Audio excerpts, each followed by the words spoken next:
I have finally listened to all of you. After many requests, we are finally reviewing Tasting History with Max Miller. And if any of you haven't seen his channel, go check it out after seeing this video. Now, let's get started. Pop quiz hot shot.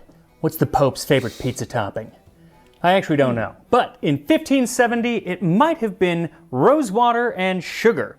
And that's what we're making today. A 16th century Italian pizza served in the papal court, which calls for exactly those ingredients. Rosewater and sugar. Oh, this is completely different than what we typically think of a pizza today. I mean, this seems more like a little sugar pie, doesn't it? So this recipe comes from the Opera di Bartolomeo Scappi. The entire book is filled with recipes that are quintessentially Italian Renaissance, that kind of mixture of sweet and spice that our palate might just be like, what? And this one is no different. Per fare pizza sfogliata ad un altro modo. Another way to prepare flaky pizza. Bring together 3 pounds of fine flour and 2 ounces of yeast starter, 4 ounces of breadcrumb that is soaked in warm water, and enough salt. When the dough is made, let it rest, covered in a warm place to rise, as is done with bread. Then knead it again on the table for a half hour, adding in little by little 2 pounds of fresh butter. Fresh butter? When you think of pizza Italian, you think of olive oil, not butter. Knead until all of the butter has been worked into the dough and it has become soft. Split the dough up into 2 or 3 pieces, and with each piece, make the pizza in a torte pan which has fresh butter in it. Bake it in an oven with melted butter on top. Make several holes on top with the tip of a knife so it will not puff up too much. When it is nearly done, sprinkle with sugar and rosewater.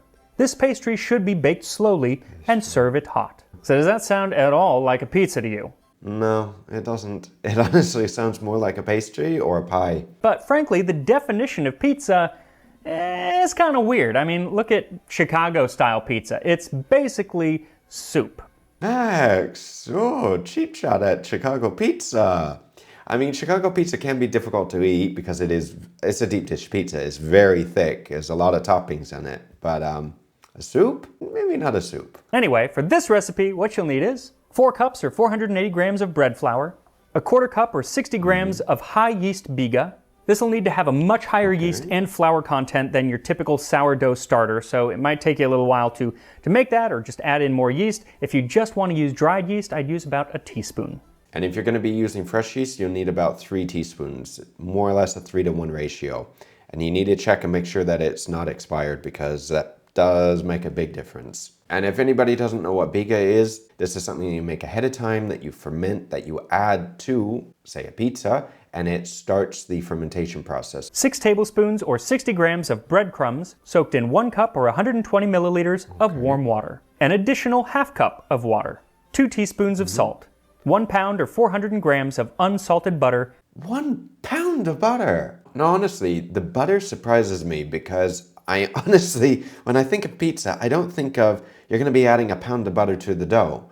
It's a very simple recipe to make a pizza dough today. Very, very simple. Normally it's just flour and water, a little bit of yeast, a little bit of salt. If you want to add milk or oil, you can, and I've seen some people do this, but a pound of butter. Whew. So usually during Scappi's time, butter would have a lot of salt in it, more than we'd be used to. But he specifically in this recipe calls for fresh butter. So my thought is that he's not adding the salt because the salt was added as a preservative.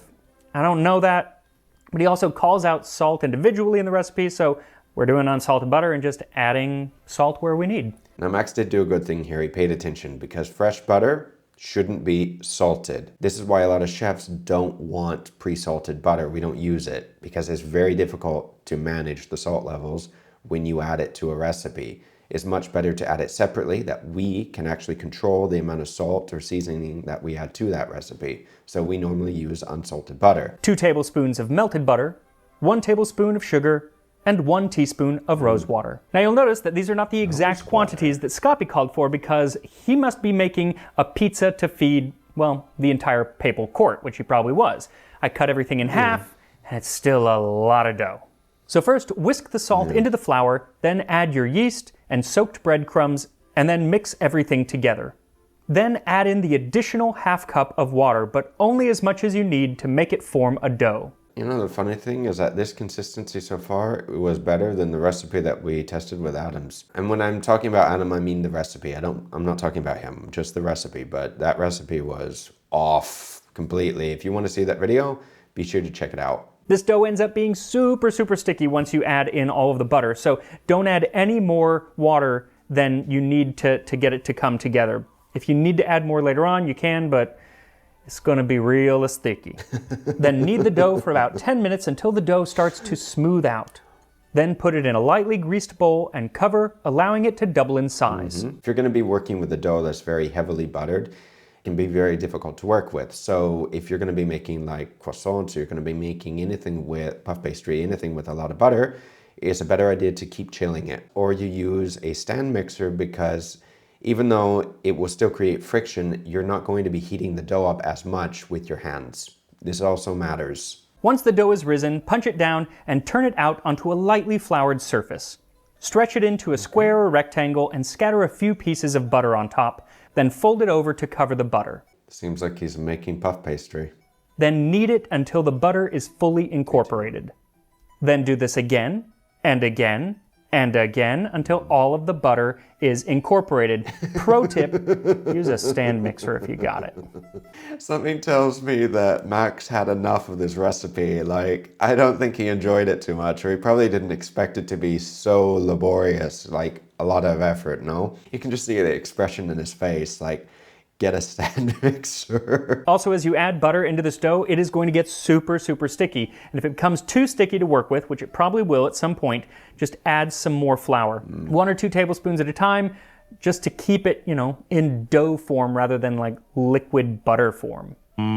Fattening. Once all the butter is incorporated and the dough is silky smooth, divide it into 3 pieces, then let it rest, preferably in the refrigerator, for about a half an hour. And while you wait, preheat your oven to 350 Fahrenheit or 175 Celsius. Now, this is a good idea to actually look up some of the old recipes in the old cookbooks and to remake it. That's a very interesting idea. I like it. Back home, my dad had a lot of old cookbooks, and one of them was a very large French cookbook. I forget the name of it. Everything was in French. And the recipes in there were like classic recipes, very ornate recipes. But if I can get my hands on that book, I should probably make a few recipes out of that book. But that was a big book. Then butter the bottom and the sides of a large pie or cake pan. It's going to work best if you have one of those false bottom cake pans. It's just easier to get out, but you don't need it. What you do want to use is the biggest frickin' pan that you can find. You can also half what I'm doing, which is a quarter of what Scoppy's doing, because, if you don't have a 10-inch cake pan, which is what I used, half it. I would recommend cutting Max's recipe in half, or even if you're going to be making the same amount, divide the little dough balls into smaller pieces. That way you'll be able to work with it a little better. Because I have a feeling that this recipe, especially with him just dividing this into 3 pieces, is not going to be a thin crust pizza. Once the dough is rested, roll it into discs the diameter of the pan and form the pizza by layering the dough pieces in the pan on top of each other. Then top it all off by brushing on a layer of melted butter. Then, using a knife, poke some holes all over the top to keep it from puffing up too much. Then set the pizza on a lined baking sheet and bake for an hour and 15 minutes. Now you see how deep that pizza is already? I don't know how many layers Max has done, but he's basically making, well, it's not puff pastry, but this is the idea of puff pastry, that you add multiple layers of butter and dough, butter, dough, butter, dough. What happens is after you create so many layers, that captures the air, that starts to create these little pockets inside, which lifts the pastry up. So if you create little holes, this helps release some of the steam that's coming out, and this helps to keep the puff pastry down. This thing looks like it's gonna be a dense pizza. Now that is a long bake time, but it's because it's a lot of frickin' dough. But that gives me time to top off my glass of wine and tell you how we got from this pizza to this pizza. Oh, good. We're finally gonna get to the good part. I think it'll have something to do with Queen Margarita. I'll tell you the story later if he doesn't tell you. If your idea of pizza is just some flatbread with stuff on it, then the ancient Greeks, Egyptians, and Indians had pizza. But I don't consider naan with some oil on it pizza. In the 6th century BC, Persian soldiers under Darius the Great baked flatbread on their shields and put cheese and dates on top. Closer, but pizza? You know the funny thing though? In Italy, when we were with our Italian friends, I saw little flatbreads everywhere. Were cheaper than a pizza. Maybe at the time that we were there, they were like euro 50. Very cheap. People put tomato sauce and cheese on it, so it looks like a little mini pizza. In America, we'd call it this. But in Italy, that's not a pizza. I mean, they didn't call it pizza, and frankly, if you're going to call that pizza, then you have to call pancakes that have syrup and berries on it pizza, and then where do you draw the line? Is tostada a pizza? No, I don't think so. Well, then when does pizza become a thing? When do you think pizza became a thing, guys? Before he gives you the answer, write down in the comments. Let us know. Do you think it was around the time of Queen Margherita? Or do you think it was earlier? Well, the very first mention of pizza using the word pizza comes from 997 in Gaeta, Italy. It was found in a contract between Bernardo, the son of Duke Marino II, and the Bishop of Gaeta. And basically, if Bernardo wanted to use the bishop's mill, then every year on Christmas Day, you and your heirs must pay us 12 pizze. 12 pizzas. And similarly, 12 pizzas and a couple of chickens on the day of Holy Easter of Resurrection. So even before our papal pizza today, bishops were eating it. Very popular dish amongst the clergy. Well, I can see why. It's very tasty and was still a very popular dish today. Funny enough, if you Google what is the most popular dish in the world, pizza is still the #1 dish. Now, the first recipe for something called pizza comes from 1524 in the Manoscritto Lucano. And then, some years later, in 1570, we have 5 pizza recipes in Bartolomeo Scapi's opera, which we are making one of today. Scapi is also the first mention of that link between Naples and pizza. Max, if you do see our review of your video, first off, I hope that you like it, but I would love to do a collab with you, honestly. To prepare a torte with various ingredients called pizza by Neapolitans. Though some of the ingredients include pine nuts, dates, figs, raisins, and cinnamon, none of which are available at Domino's. Maybe at Papa John's, though. This is right, isn't it? Because the tomato and all these new ingredients, these new vegetables that they were bringing back from the New World, the tomato especially wasn't one of those ingredients that was very popular in the beginning. A lot of people were quite scared to use it because it's a nightshade plant, and I'm sure that some of them tried eating the stems, and those are toxic. You can't eat the stems, just the fruit. Naples is often credited with being the birthplace of what we know as pizza today, but it was not papal pizza like we are making today. It is poor people pizza. It was a food for the poor, or the lazzarone, as Alexandre Dumas said. And he didn't seem to hold them in high regard. But the pizza that they were eating sounds a lot more like what we would know as pizza today. The lazzarone usually eats 2 things: pizza and watermelon. Not a very healthy diet, honestly. Pizza is round in shape and is kneaded from the same dough as bread. It comes in different widths depending on the price. A 2-farthing pizza is enough for a man. A 2-penny should fill a whole family. The pizza is with oil. The pizza is with bacon. The pizza is with lard. The pizza is with cheese. The pizza is with tomatoes. The pizza is with small fish. Now, he mentions cheese and tomatoes, and those, I would think, are pretty important to pizza today. No, they are actually. I mean, if any of you haven't tried a pizza without cheese before, try it, because it is just tomato sauce and a few other things, maybe basil, maybe a margherita, but without cheese, it's not the same thing. It just isn't. And for more on the amazing history of tomatoes specifically, you should watch this video up here, I'll put it in the description, on the history of tomatoes, aka the badass name Wolf Peach. It's a really good video. What? Wolf peach? Who gave the name wolf peach to tomatoes? I guess people were terrified of it, weren't they? They thought it was toxic and poisonous. I actually explained more about nightshade and all these other plants in my cooking course if you want to check that out. Now, the Lazzarone mostly ate these pizzas on weekdays as they saved up their money so they could buy macaroni on Sundays, though macaroni did not necessarily look like macaroni as we think of it. Well, pizza was definitely important during that time, wasn't it? And if you still had trouble saving up enough, then you could get a discount pizza if you were fine with day-old pizza, which I usually am. Dumas even says there are week-old pizzas for those with small purses. These can, if not pleasantly, at least advantageously replace seafood biscuits. Week-old pizza? Before refrigerators? Yeah, no thank you. Week-old pizza. If these were week-old pizzas, and they were more like a pie, a little cornish pasty, an empanada, where it's closed. That's one thing, because empanadas can last a relatively long time out of the fridge. This was the old way of preserving food.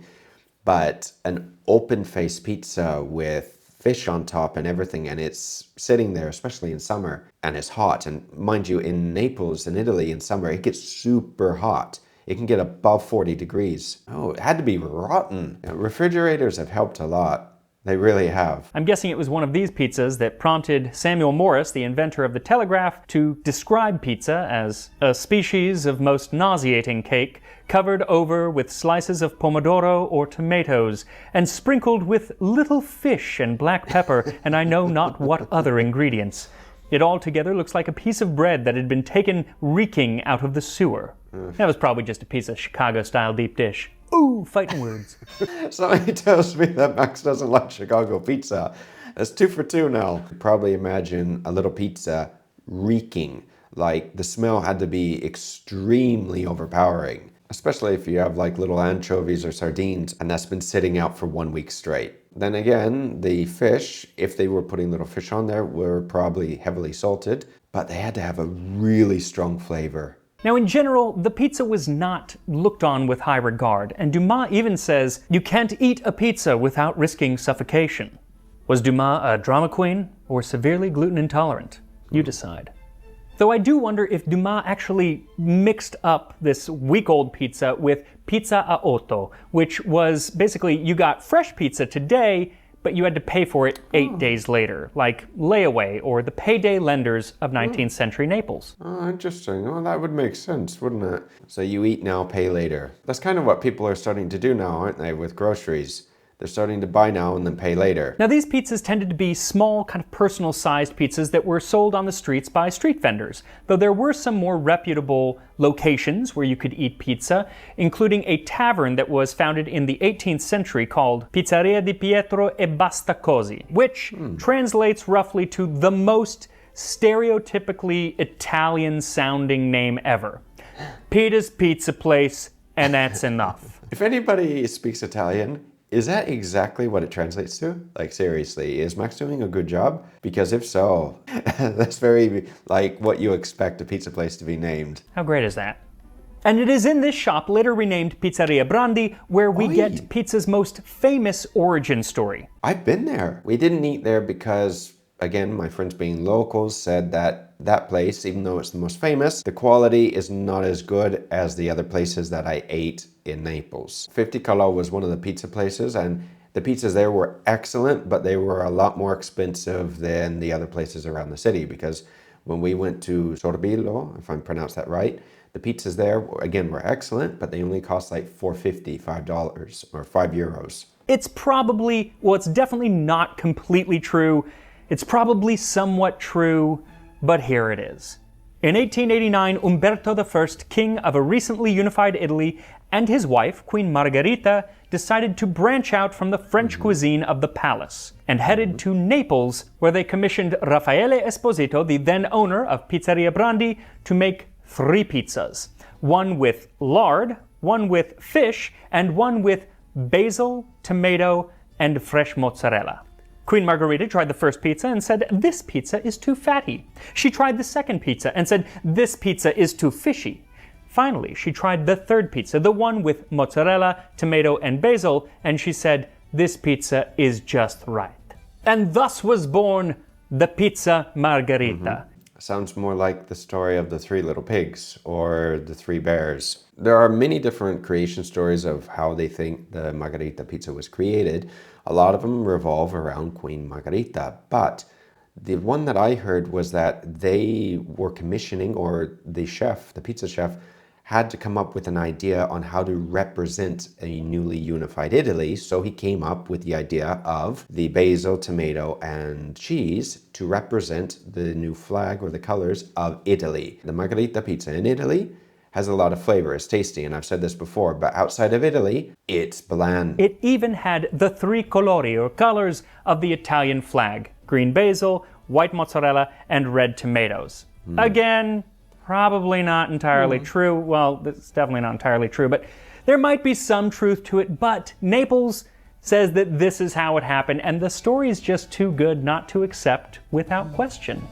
But even with the Queen on board, pizza still stayed a food of the poor, and thank God it did, because those were the people who brought it to America. During the turn of the century or the 1900s, we had a lot of Italian immigrants that came over to the US. And even still, you'll see in New York a lot of Italian pizzerias. In the late 19th and early 20th century, poor Italian immigrants brought pizza to the streets of New York City.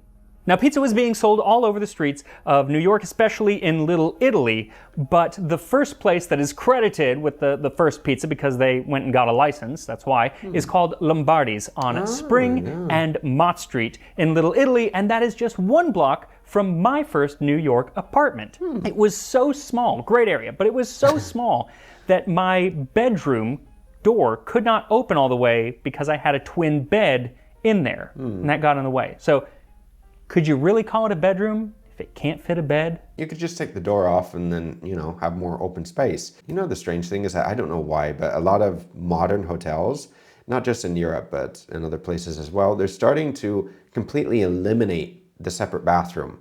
So instead of having a separate room, you go potty, you take a shower, no. We would take the walls down and everything's open, everything's in the same room. So literally, if you're sharing the room with somebody that you don't really want to show everything to, someone has to leave the room for you to be able to go to the bathroom or take a shower. Pizza still really hadn't taken off outside of the Italian-American community. For that, we would have to go to war. When our brave boys returned home from fighting in Italy in WW2, they brought back a love of Italian food. And one of those Italian foods was pizza. And carbonara. This is when that supposedly became popular as well. But I thought pizza was popular before World War II. It was the perfect food for the new suburban lifestyle. It could be made at home, or it could be made for delivery. And pizza places started popping up in cities all over the country. In 1958, Pizza Hut opened. Pizza the Hut! What was that? That's something that can give you nightmares, no? And in 1960, Tom and James Monahan bought the Michigan pizzeria Dominic's and changed the name to Domino's. This is also when frozen pizza was becoming popular. And I do love a frozen pizza. To this day, Really? I cannot do Halloween. Halloween has to start with a Red Baron pizza. I do not know why, but every Halloween I eat myself an entire Red Baron pizza all by myself. Red Baron pizza. Just as I did when I was a little kid. I was a chubby kid. I was a big kid. I wore husky pants, but man, I do love a Red Baron pizza.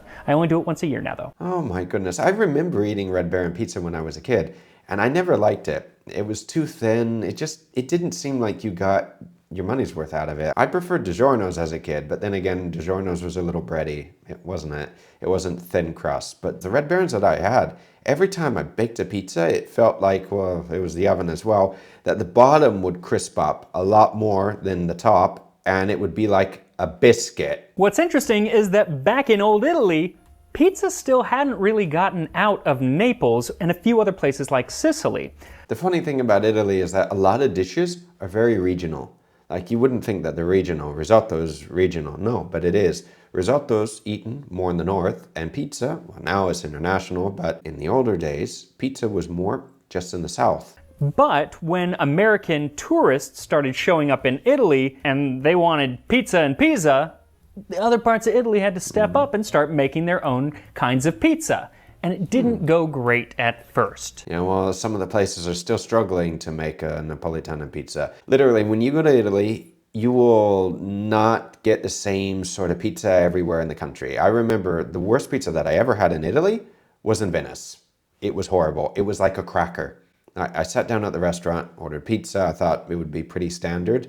I'd only been to Italy once before at that time. It was literally a cracker. It broke apart like a cracker. Imagine a big saltine cracker. Break it apart. A little bit of tomato sauce and cheese on it. Nothing else. Some of the country was so bad at mimicking Neapolitan pizza that the city of Naples founded AVPN, or the Associazione Verace Pizza Napoletana, which laid the groundwork for what makes pizza pizza. But I think that it was a little too late. The cat was already out of the bag, because here in America we were making sushi pizza, and pizza bagels, and we had really done whatever we want with pizza. Heck, you could even come over to my house later tonight and have yourself a pizza with rose water and sugar, because I'm pretty sure my pizza's about done. So at 1 hour and 15 minutes, open up the oven and quickly brush on the rose water and sprinkle with sugar. My goodness, it puffed up a lot, didn't it? You know the funny thing, when I was living in France on my days off, we used to go around the areas to see the countryside because it's very pretty around the area. But in any case, I went to Pérouge one day, which is a little like medieval town, and sure enough, they had a galette de Pérouge. And this galette was similar to a pizza. It was a thin crust flatbread with basically butter and sugar on top. It was a sugar pizza. Similar to this, a lot of sugar, but a flatbread, not a big, massive pie. Then let it bake for another 15 minutes or until it's baked all the way through. And then your papal pizza is ready to eat. And here we are, Scappi's pizza from the Italian Renaissance. Oh my. Now this is a real pizza work. So, it smells amazing. It looks super dense. I mean, you can see that this piece right here, it didn't puff up that much. This is a dense piece of bread, basically. It has to taste good though. I mean, he put over 1 pound of butter in it, and there's sugar on top. I mean, it smells like fresh, it kind of smells like croissants. I let it cool. You need to let it cool before you cut into it. That's about 2,000 calories right there, yeah? Because the butter needs so much butter.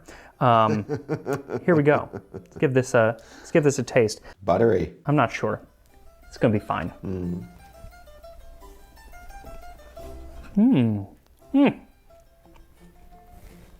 That's delicious. It's not pizza. That's fantastic. The rose is so subtle. You wouldn't really think about adding rose water to pizza. I mean, when I imagine using rose water, I imagine more using it for my Indian recipes because they still use it.